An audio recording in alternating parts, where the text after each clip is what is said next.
Assalamualaikum warahmatullahi wabarakatuh. Para mahasiswa dan mahasiswa sekalian yang berbahagia di Taman Kampus Temik Amik Bandung, kita insya Allah akan kuliah pada pertemuan pertama ini dalam mata kuliah Character Building Religion 1 atau pembentukan karakter agama ke-1. Mari kita buka dengan membaca Bismillah bersama-sama. Bismillahirrahmanirrahim. Judul atau tema ataupun topik yang akan kita bahas pada kesempatan kali ini adalah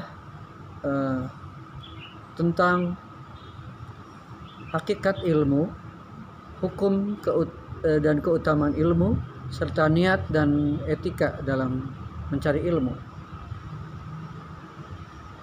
Adapun tujuan yang akan dicapai di dalam kuliah kali ini adalah mahasiswa diharapkan dapat memahami konsep tentang rukun iman dan konsep tentang akhlak di dalam mencari ilmu, serta bisa mempraktikkannya dalam kehidupan sehari-hari. Adapun capaian mata kuliah adalah bahwa mahasiswa diharapkan akan setelah mengikuti perkuliahan ini mampu memahami konsep tentang hal-hal yang berkaitan dengan urgensi ilmu yang barokah dan ilmu yang bermanfaat.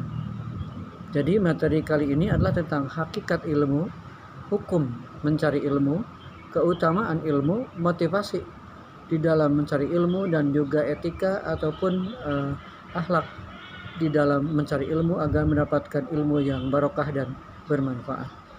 Nah, kemudian untuk referensinya, yang pertama adalah kitab Syarah Ta'limul Muta'alim dari Al-Ilmi Surabaya karangan Syekh Ibrahim bin Ismail, kemudian Syekh Ibrahim Al-Baijuri kitab Tijanu Daruri, Maktabah wal Matba'ah Hasanah Jakarta, kemudian Tafsir Al-Quranul Azim Al-Jalalain karangan Imam Jalaluddin Muhammad bin Ahmad Al-Mahali Jalaluddin Abdurrahman bin Abi Bakar As-Suyuti, kemudian Tafsir Ibnu Katsir karangan Al-Imam Abi Al-Fida Ismail Ibnu Katsir Al-Quraisy Ad-Damsyiki, terbitan Riyad Al-Hadisah, Maktabah Riyad Al-Hadisah. Kemudian yang keempatnya adalah Matan Hadis Al-Bukhari karangan Abi Abdullah Muhammad bin Ismail Al-Bukhari, terbitan dari Syirkah Al-Ma'arif Litam'i wan Nash'ari Bandung. Kemudian yang kelima adalah Sahih Bukhari atau Sahih Muslim, yaitu Maktabah Usaha Keluarga Semarang, Indonesia. Mari kita bahas satu persatu isi pembahasan. Ulangi lagi, pertama adalah apa itu hakikat ilmu, yang kedua apa hukum mencari ilmu, yang ketiga apa keutamaan ilmu, yang keempat apa niat atau motivasi dalam mencari ilmu yang dibenarkan, yang kelima bagaimana tata etika meraih ataupun mendapatkan ilmu pada proses pencarian ilmu. Untuk selanjutnya, hakikat ilmu. Ilmu itu yang dicari itu adalah ilmu hal, artinya ilmu agama Islam dalam bermuamalah tentang tata cara bertingkah laku dengan sesama manusia. Ilmu hal ini adalah ilmu yang diperlukan sekarang atau saat itu juga pada saat manusia membutuhkannya. Itulah disebut dengan ilmu hal, serta kapan saja dan waktunya tidak terbatas, setiap saat. Pada saat kita memerlukan sebuah ilmu dan ilmu yang dicari itu, yang dibutuhkan saat itu, itulah disebut dengan ilmu hal. Hukum mencari ilmu ini ada beberapa hukum. Yang pertama adalah fardu ain atau wajib, ilmu yang dapat menjadi wasilah atau media sehingga mampu melaksanakan kewajiban, terutama kewajiban agama, misalnya tentang syarat dan rukun sholat, untuk dapat melaksanakan sholat, puasa, zakat, haji, jual beli, dan lain-lain. Nah, inilah disebut ilmu yang hukumnya adalah fardu ain ataupun wajib. Ini ibarat makanan yang dibutuhkan setiap orang. Kalau ilmu yang fardu ain, jadi ibarat makanan pokok. Sabda Rasulullah SAW, "Talabul ilmi fardhatun ala kulli muslimin wa muslimatin." Mencari ilmu itu hukumnya fardu atas semua orang dewasa yang muslim dan muslimah. Kemudian ada juga hukum mencari ilmu adalah fardu kifayah. Ilmu yang fardu kifayah adalah ilmu yang menjadi wasilah atau media mengerjakan sesuatu pada saat-saat tertentu saja dan cukup diwakili saja oleh sebagian orang untuk mencarinya. Nah, misalkan ilmu tentang tata cara mengurus jenazah, ya. Kemudian mempelajari ilmu tajwid dan sebagainya, itu cukup dipelajari oleh beberapa orang saja mencarinya, ya. Dan beberapa contoh ilmu-ilmu yang lainnya yang dikategorikan sebagai fardu kifayah. Ini fardu kifayah ini adalah ilmunya ibarat obat yang dibutuhkan orang-orang tertentu saja pada saat waktu-waktu tertentu saja. Kemudian ada yang mencari ilmu hukumnya haram. Seperti apa? Yaitu ilmu yang dilarang agama Islam karena akan membahayakan kehidupan manusia. Tidak berguna ilmu tersebut dan membawa orang untuk terjerumus melaksanakan kemusyrikan. Seperti di sini contohnya adalah ilmu astrologi atau ilmu nujum, ya. Ilmu perbintangan yang membawa manusia mendahului takdir Allah Subhanahu wa taala. Ini diibaratkan sebagai penyakit yang sangat membahayakan dan sia-sia, ya, karena tidak dapat menyelamatkan seseorang dari takdir Allah Subhanahu wa taala. Selanjutnya ada ilmu yang dikategorikan mencarinya adalah boleh atau jaiz, ya. Di sini ilmu yang boleh atau jaiz adalah ilmu yang tidak diperlukan sesegera mungkin untuk melaksanakan kewajiban agama yang tidak berkaitan. Akan tetapi ilmu tersebut bermanfaat untuk menunjang pelaksanaan kewajiban ibadah seseorang muslimat. Seperti ilmu astrologi, ilmu nujum yang diniatkannya atau digunakannya untuk menentukan waktu-waktu sholat. Ataupun ilmu kedokteran misalkan, dan lain-lain sebagainya. Kemudian kita bahas berikutnya adalah apa keutamaan ilmu. Ilmu itu sangat penting untuk kita dapatkan dan kita miliki, ya.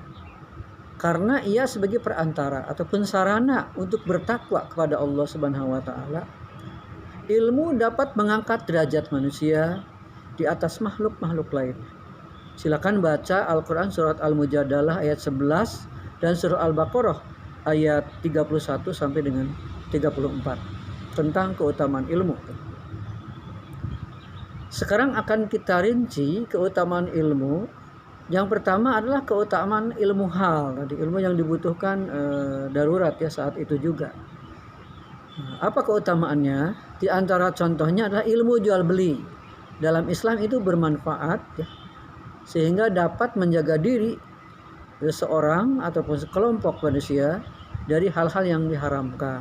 Ya, kalau ilmu jual belinya kita kuasai, maka mana yang boleh diperbolehkan menurut hukum Islam dalam jual beli, mana yang dilarang atau diharamkan.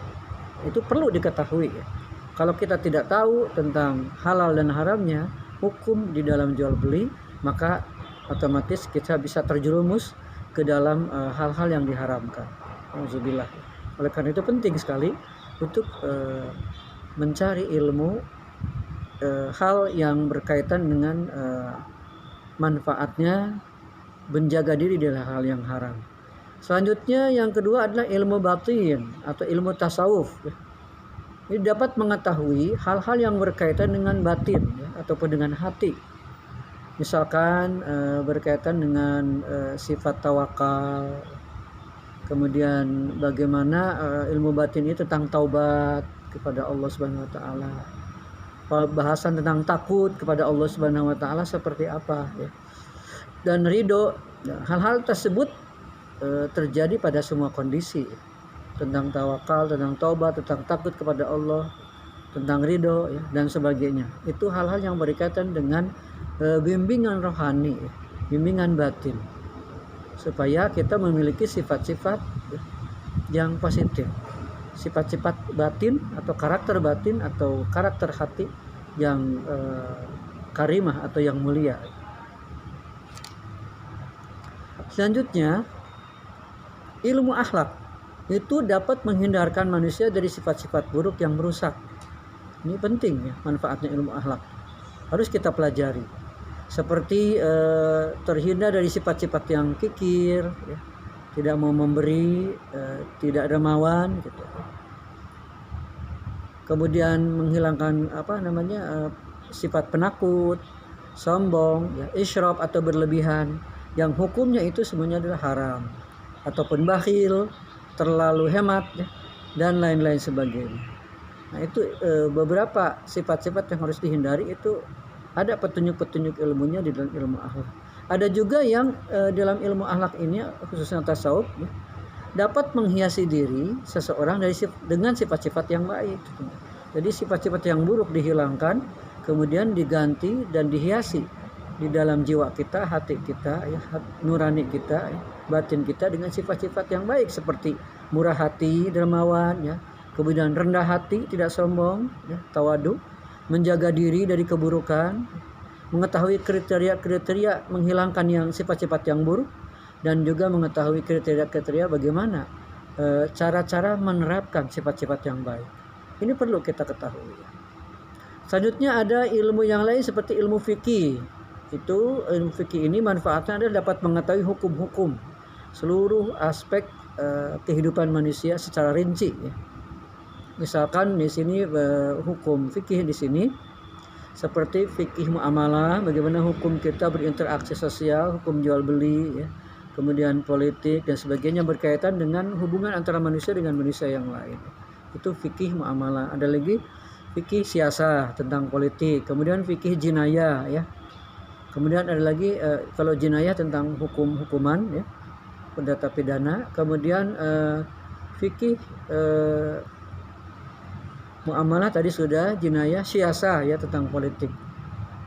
Dan ilmu-ilmu fikih yang lain, saksiyah misalkan, ya, dan sebagainya. Kemudian berikutnya adalah ilmu tafsir. Ilmu tafsir itu ilmu yang dapat menyingkap ayat-ayat Al-Quran dengan sempurna. Apa maksud-maksud di balik bacaan-bacaan Al-Quran, ya, secara tekstual, kemudian dicari, dikaji apa makna-makna yang terkandung, petunjuk apa yang terdapat di dalam ayat-ayat Al-Quran tersebut, ya, dalam setiap suratnya, untuk bisa menjadikan petunjuk bagi kehidupan kita sehari-hari secara sempurna, mengungkapkan dan mengetahui maksud-maksud ayat di dalam Al-Quran. Ini ada ilmunya, ulumul Quran, bahkan di sini ulumul tafsir, ya. Kemudian ada ilmu tauhid, yaitu dapat mengembangkan dan mempertebal keimanan kita kepada Allah Subhanahu wa taala, baik zatnya maupun sifatnya. Juga iman kepada para malaikatnya, kepada kitab-kitabnya, rasul-rasulnya, hari akhir, dan qada dari Allah Subhanahu wa taala. Selanjutnya ada ilmu, contoh-contoh ilmu jaiz, artinya ilmu yang boleh dipelajari. Tidak wajib, tidak haram, tapi boleh dipelajari. Di antara contohnya ilmu yang boleh atau jaiz ini adalah ilmu kedokteran. Ilmu kedokteran dapat mengetahui cara-cara penyembuhan penyakit yang tidak berhubungan dengan sihir, ya, jimat, tenung, yang hukumnya syirik ataupun musyrik. Ini ilmu kedokteran itu berkaitan dengan kebenaran ilmu yang didekati dengan sains, pendekatan sains.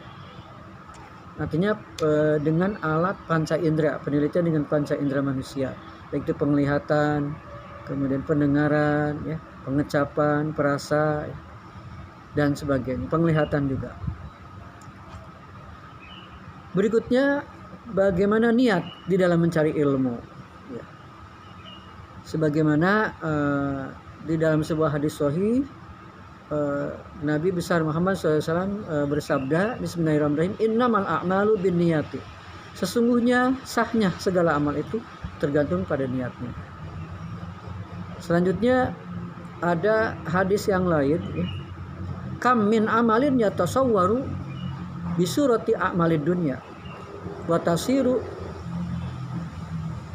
bihusnin niyati min amalil akhirah wa kam min amalin yatasawwaru bisurati a'malil akhirah summa yasiru min amalid dunya bisu'in niyati.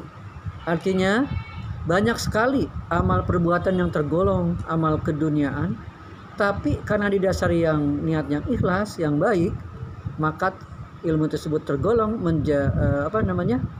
amal tersebut tergolong sebagai amalan akhirat yang menjadi bekal nanti kita mendapatkan balasan dari Allah Subhanahu wa taala di akhirat kelak. Dan banyak sekali amal perbuatan yang tergolong kepada amal akhirat seperti puasa, sholat, bersedekah, ya, baca Quran, menolong orang, dan tapi ternyata ia tergolong amalan dunia yang tidak mendapatkan pahala. Karena apa? Karena melaksanakan amalan akhirat tersebut didasari niat yang buruk atau tidak ikhlas, ya. Mencari ilmu atau kuliah misalkan karena ingin mencari pacar, atau ingin mencari jabatan, atau ingin ada diagung-agungkan orang hebat karena dicap sebagai mahasiswa dan sebagainya. Itu niat-niat yang tidak ikhlas. Amalannya baik, cari ilmu, tapi dikategorikan sebagai amalan dunia. Tapi ada juga amalan dunia seperti berdagang, ya. Kemudian kegiatan-kegiatan yang lainnya, bisnis, pendidikan dan sebagainya, ya. Amalan-amalan dunia. Akan tetapi karena niatnya lillahi ta'ala dan ujungnya nanti dipergunakan untuk niat yang baik, maka amalan dunia tersebut dikategorikan sebagai amalan akhirat. Nah, niat baik yang harus dimiliki, ya, di antara niat baik kriterianya ataupun indikatornya, ya, pertama adalah ikhlas, mencari ridha Allah Subhanahu wa taala. Jadi kalau kita mencari ilmu ingin dikategorikan sebagai amalan akhirat, adalah harus niat mencari ilmu itu adalah dengan penuh keikhlasan. Hanya satu, yaitu mencari keridhaan Allah Subhanahu wa taala. Di dalam Al-Qur'an Allah berfirman, Bismillahirrahmanirrahim, wa minan nasi may yashri nafsahu ibtigha'a maradatillah.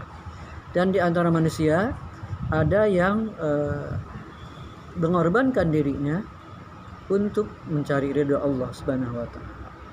Nah, ini. Jadi kalau seluruh aktivitas apapun termasuk mencari ilmu, niatnya adalah karena mencari ridha Allah Subhanahu wa taala, insyaallah ilmu tersebut akan bisa diraih dengan baik dan akan memiliki keberkahan juga manfaat.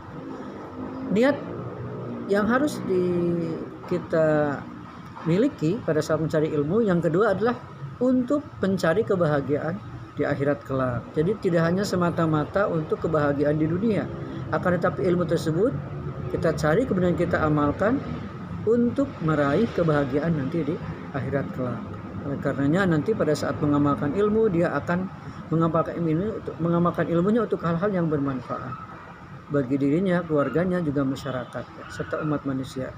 Niat yang ketiga adalah harus punya niat menghilangkan kebodohan dalam diri sendiri maupun menghilangkan kebodohan pada orang lain. Nah, ini, ya. Jadi jangan sampai ada niat yang lain. Berataslah kebodohan, karena kebodohan itu adalah merupakan sebahagian dari musuh agama ataupun musuh negara. Itu. Kebodohan ini musuh negara, musuh pembangunan, ya, yang tidak akan membawa kemajuan kepada manusia, sejalan dengan teman-temannya itu, ya. Ada kemiskinan, ya, kemudian keterbelakangan. Itu bagian dari awalnya karena kebodohan. Bodoh menghasilkan kemiskinan, miskin menghasilkan keterbelakangan. Sebagaimana ada sebuah syair dilantunkan, ya. Kemiskinan pangkal dari segala kebodohan, biang dari segala kemiskinan, keterbelakangan, bawa kejumudan. Itulah dia 3 serangkai musuh agama. Itulah dia 3 serangkai musuh manusia, dan sebagainya, ya. Kemudian niat yang keempatnya adalah mencari ilmu adalah untuk menghidupkan agama. Jadi agama itu betul-betul dilaksanakan, ya, kemudian dimakmurkan, diramaikan, ya, oleh semua orang. Dalam artian syiarul Islam, ya, mencari ilmu itu dalam rangka menghidup-hidupkan agama. Ada dakwah Islamnya itu dinamik, setiap saat ada berbagai kegiatan yang berkaitan dengan kegiatan-kegiatan keagamaan atau ilmu apapun untuk menopang niatnya, untuk menopang hidupnya agama. Jangan sampai agama menjadi padang. Hidup manusia dalam beraktivitas tidak berlandaskan agama, tidak untuk melaksanakan agama dan sebagainya, maka itu akan merugi. Jadi ilmu yang sebaik-baiknya ilmu yang keempatnya tadi adalah dengan niat untuk menghidupkan agama, khususnya agama Islam. Kemudian yang kelima ada untuk melestarikan Islam. Ya, kita mencari ilmu, motivasinya adalah supaya Islam tidak hilang, Islam tetap lestari sampai yaumil qiyamah. Yang keenamnya adalah mencari ilmu untuk mensyukuri nikmat akal dan kesehatan badan kita. Kita diberi karunia oleh Allah Subhanahu wa taala akal untuk bisa berpikir dengan jernih, untuk bisa memahami, kemudian meneliti keagungan-keagungan Allah Subhanahu wa taala di alam raya ini. Itu tentu semuanya akan bisa kita capai dengan akal rasio kita yang sehat. Dengan bertafakur terhadap gejala-gejala alam yang ada, kemudian diteliti, kemudian menghasilkan sebuah ilmu, maka dengan ilmu tersebut akan ditemukan betapa hebatnya dan maha besarnya Allah Subhanahu wa taala dari gejala-gejala alam atau fenomena alam yang kita dapatkan. Misalkan bagaimana kehidupan seorang burung kecil, ya, bisa menghidupi dirinya serta keluarganya. Ya, Bapak lihat atau kita lihat dari satu pohon ke pohon sering ada burung yang terbang membawa satu bulir padi misalkan, ataupun tangkai kecil, ya, untuk membuat sarang. Subhanallah, kalau kita tafakuri itu betapa memiliki sebuah rahasia, sebuah hal-hal yang mengagumkan, gitu. Betapa makhluk Allah yang bernama burung itu juga memiliki aktivitas dalam fitrahnya, ya, untuk mempertahankan diri mencari makan, ya, kemudian mempertahankan diri untuk membuat rumah, tempat berlindung dan sebagainya. Nah, itu mungkin di ilmu pengetahuan alam ada flora dan fauna, itu hasil penelitian terhadap alam, keagungan-keagungan ciptaan, keagungan-keagungan Allah di dalam fenomena-fenomena alam. Dan masih banyak lagi kalau kita tafakuri betapa di balik ini, ya, kita bersyukur kepada Allah Subhanahu wa taala bahwa kita diberikan berbagai fasilitas di dunia ini, sehingga fasilitas-fasilitas yang ada di alam ini, flora dan fauna, termasuk fasilitas yang ada di dalam tubuh kita atau diri kita, betul-betul bisa kita manfaatkan dengan sebaik-baiknya. Nah, ini oleh karenanya ujung-ujungnya adalah apabila kita nikmat dengan fasilitas tersebut, maka kita hendaknya terdorong untuk bersyukur kepada Allah Subhanahu wa taala yang telah memberi semua kenikmatan ini. Termasuk diantaranya adalah bersyukur terhadap nikmat akal dan juga kesehatan tubuh kita. Selanjutnya ada, di samping niat yang baik, itu ada niat buruk yang harus kita hindari. Pertama, niat buruk yang harus kita hindari adalah tidak berniat mendapatkan kesenangan dunia. Mencari ilmu hanya untuk cari jabatan, mencari ilmu hanya untuk mencari harta. Boleh mendapatkan ilmu untuk mendapatkan jabatan, mendapatkan ilmu untuk mendapatkan kekayaan. Itu boleh. Akan tetapi kekayaan dan jabatannya bukan sebagai tujuan utama atau tujuan akhir dari mencari ilmu. Akan tetapi kita niatkan sebagai alat untuk beribadah kepada Allah Subhanahu wa taala. Dengan kekayaan, dengan jabatan, dengan kekuasaan, dengan kelebihan-kelebihan kita karena ilmu, maka kita gunakan itu sebagai alat untuk mencari ridho Allah Subhanahu wa taala. Dan niat yang baik yang 6 tadi, ya. Jadi tidak boleh mencari ilmu itu hanya untuk mendapatkan kesenangan dunia, tapi harus diorientasikan mencari kesenangan di akhirat. Kemudian yang keduanya tidak berniat mendapatkan kedudukan di hadapan atasannya ya. Mencari ilmu, mendapatkan ilmu, kemudian misalkan ilmu ini kalau secara formal akan mendapatkan gelar, semakin naik gelarnya S1 ke S2, S2 ke S3, itu karena ingin dicap sebagai orang yang hebat di hadapan atasannya. Misalkan kalau kita bekerja di sebuah komunitas misalkan, atau seorang menantu di depan mertuanya, seorang anak di depan orang tuanya, seorang anggota masyarakat di depan masyarakatnya, atau di hadapan manusia yang lain. Itu jangan sampai hanya ingin mendapatkan kedudukan. Akan tetapi boleh kalau kita dengan ilmu tersebut mendapatkan kedudukan, dengan catatan hanya sebagai alat saja kedudukan tersebut untuk beribadah kepada Allah Subhanahu wa taala. Kemudian berikutnya,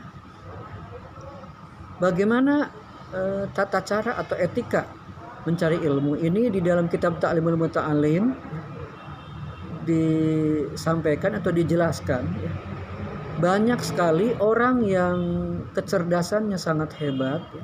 Banyak sekali orang yang pintar, akan tetapi pada saat di masyarakat kepintarannya atau ilmunya tersebut tidak bisa disalurkan dan dimanfaatkan. Itu kenapa? Karena ternyata di dalam kitab Ta'limut Ta'lim dijelaskan, karena pada saat proses mendapatkan ilmunya itu tidak mempergunakan etika adab sopan santun mencari ilmu, sehingga dia tidak mendapatkan keberkahan di dalam ilmu. Nah, ini ada 5 syarat mencari ilmu supaya ilmunya itu barokah, sebagaimana dawuh Sayyidina Ali radhiyallahu anhu ya. Ala tanalul ilma illa bisittatin sa'an bika an majmu'iha bibayani zakain wa hirsin wastibarin wa bulughatin wa irsyadi ustazin wa tuli zaman. Ini ada 5 ya, perkara ya. Sayyidina Ali mengatakan ya, ada 5 perkara ya. Ingatlah, engkau tidak akan mendapatkan ilmu kecuali dengan memenuhi 5 atau bahkan di sini 6 ya. 6 syarat, bukan 5, maaf ya. Yang pertama adalah kecerdasan. Jadi orang yang mencari ilmu akan berhasil mendapatkannya apabila cerdas. Insya Allah setiap manusia diberi akal yang cerdas oleh Allah Subhanahu wa taala. Oleh karenanya kita di samping memanfaatkan kecerdasan, juga mudah-mudahan kecerdasan tersebut tetap awet, tidak sampai menurun. Itu harus memohon kepada Allah Subhanahu wa taala supaya kita diberi kecerdasan yang awet gitu, yang terus-menerus. Jadi setiap manusia punya kecerdasan, hanya pada saat mencari ilmu kecerdasan tersebut minimal tetap ya, maksimal bisa meningkat tingkat IQ-nya atau tingkat kecerdasan. Ini di samping kita berupaya untuk terus-menerus berlatih untuk meningkatkan kekuatan kecerdasan kita, kita juga harus banyak memohon pada Allah Subhanahu wa taala supaya kita diberikan kecerdasan. Sehingga kalau cerdas, kita akan mudah menyerap dan memahami ilmu yang kita cari atau yang kita terima. Kemudian yang kedua adalah adanya kemauan, motivasi. Jadi kalau seseorang mencari ilmu kemudian malas ya, untuk kuliah malas, untuk mengaji malas, untuk diskusi malas, mengerjakan tugas-tugas malas. Padahal tugas-tugas, latihan-latihan itu semuanya adalah perangkat-perangkat yang menghantarkan kita untuk mendapatkan ilmu. Tugas-tugas dikumpulkannya telat, ujian, UTS, UAS ataupun latihan-latihan soal tidak dikerjakan atau dikerjakan dengan telat misalkan, karena kitanya malas, maka itu tidak akan mendapatkan ilmu. Kita harus giat ya. Salah satu giat itu adalah adanya kemauan, adanya keinginan yang besar dalam diri kita untuk mendapatkan ilmu. Sebab tanpa ilmu ya, maka kita akan terjerumus ke dalam kebodohan, akan terjerumus kepada kegelapan. Al-ilmu nurun, ilmu itu adalah cahaya, wal jahlu zalam, sedangkan kebodohan itu adalah merupakan kegelapan. Bagaimana seseorang bisa mendapatkan pemecahan masalah atau problem-problem di dalam kehidupan ini kalau seseorang tidak punya alatnya berupa ilmu untuk bisa memecahkan problem-problem. Baik itu masalah berkaitan dengan pribadi, keluarga, bahkan masyarakat dan bangsa. Itu tentunya banyak sekali problem-problem yang membutuhkan ilmu untuk bisa memecahkannya. Itu oleh karenanya mari kita tingkatkan kemauan, tingkatkan motivasi kita untuk terus-menerus mengupdate diri kita, tidak bosan-bosannya, tetap semangat mencari ilmu. Kemudian yang berikutnya adalah sabar. Sabar ini artinya tidak berputus asa, tidak mudah mengeluh apabila kita sedang proses mencari ilmu. Kita merasa lelah dari pagi sampai sore, kadang-kadang ada malam dan sebagainya. Lelah ya, energi kita dikuras untuk mendapatkan ilmu. Nah itu kita harus bersabar. Jangan sampai putus asa, ya. Jangan sampai mengeluh karena capek dan sebagainya. Memang sabar ini ada dua. Pertama adalah sabar pada saat menghadapi kesulitan. Kita tetap bertahan, kita tetap semangat. Ya. Yang kedua adalah sabar pada saat melaksanakan kebaikan-kebaikan. Pada saat kita belajar, ya, proses belajar, kemudian ada tugas-tugas, kemudian ada hal yang harus kita pahami, kita kerjakan, kita lakukan dengan penuh keikhlasan. Itulah disebut dengan sabar. Kemudian yang keempatnya ada biaya. Kita memiliki kecerdasan, memiliki kemauan yang keras dan tinggi ya. Kemudian juga tingkat kesabaran yang kuat. Akan tapi kalau tidak ada biaya, maka akan sulit. Kita kan di dalam belajar itu membutuhkan peralatan-peralatan untuk belajar. Ada buku sumbernya, ada kitab ya, kemudian ada peralatan-peralatan seperti laptop, HP. Kemudian kalau jurusan SI atau IF juga ada fasilitas-fasilitas yang diperlukan untuk kita belajar, untuk kita praktek di laboratorium. Nah itu semuanya tidak akan kita bisa dapatkan tanpa adanya biaya untuk memiliki fasilitas tersebut. Termasuk untuk mengucapkan terima kasih bagi dosen, guru ya. Kemudian kita butuh transportasi juga, itu semuanya biaya, memerlukan biaya. Nah ini harus diupayakan biaya ini. Oleh karenanya pada saat kita mencari ilmu, kita berdoa kepada Allah Subhanahu Wa Taala semoga kita semuanya dimudahkan rezeki ya. Orang tua kita, ayah bunda kita untuk membiayai kita dimudahkan rezekinya. Bahkan mungkin ada mahasiswa atau mahasiswi yang bisa mencari dana sendiri, itu bagus sekali, mandiri ya. Tidak terlalu mengharapkan pemberian dari orang tua atau siapapun. Selanjutnya yang kelima adalah adanya bimbingan guru. Muridnya ada, fasilitasnya ada, kemauannya ada, tapi dosennya nggak ada, gurunya tidak ada, maka tidak akan mungkin terjadi adanya proses pembelajaran. Jadi salah satu unsur terpenting adalah adanya guru atau dosen. Kita harus memanfaatkan ilmu dosen ini dengan sebaik-baiknya, karena beliau-beliaulah orang yang sudah memiliki otoritas ilmu yang mendalam dan tinggi. Seperti itu. Jadi kalau tanpa guru tidak mungkin kita mendapatkan sebuah ilmu sebagai sumbernya.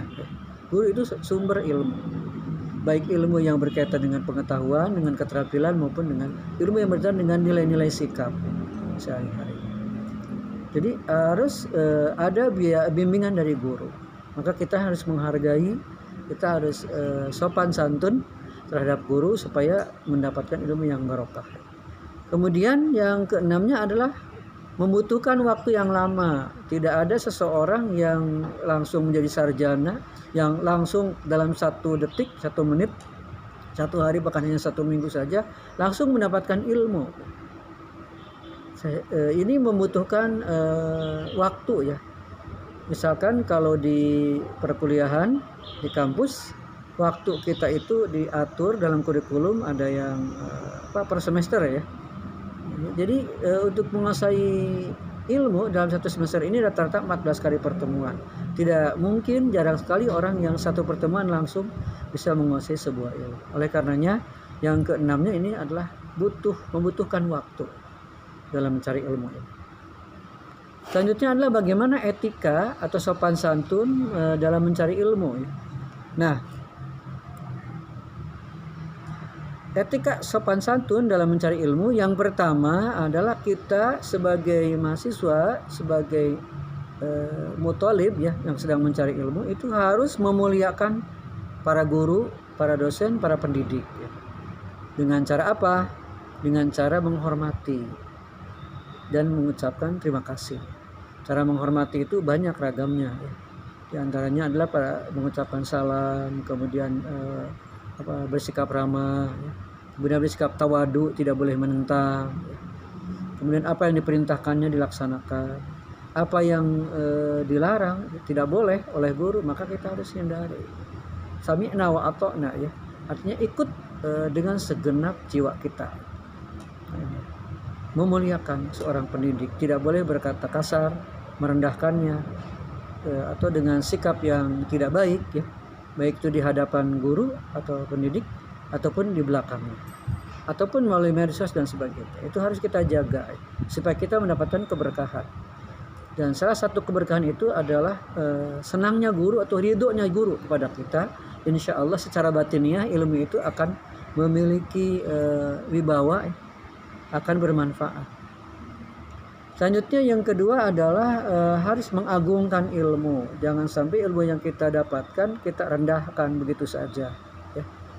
Kita yang sudah hafal ilmu itu kita hilangkan misalkan dan tidak mau diamalkan, itu berarti orang-orang yang tidak mengagungkan ilmu. Jadi menganggap ilmu itu sangat penting ya. Mengagungkan ilmu itu dipelihara kemudian dilaksanakan dengan sebaik-baiknya dalam tujuan-tujuan ataupun kegiatan-kegiatan yang baik. Yang ketiga adalah menghormati teman dan bersikap belas asih ataupun kasih sayang dengan sesama teman.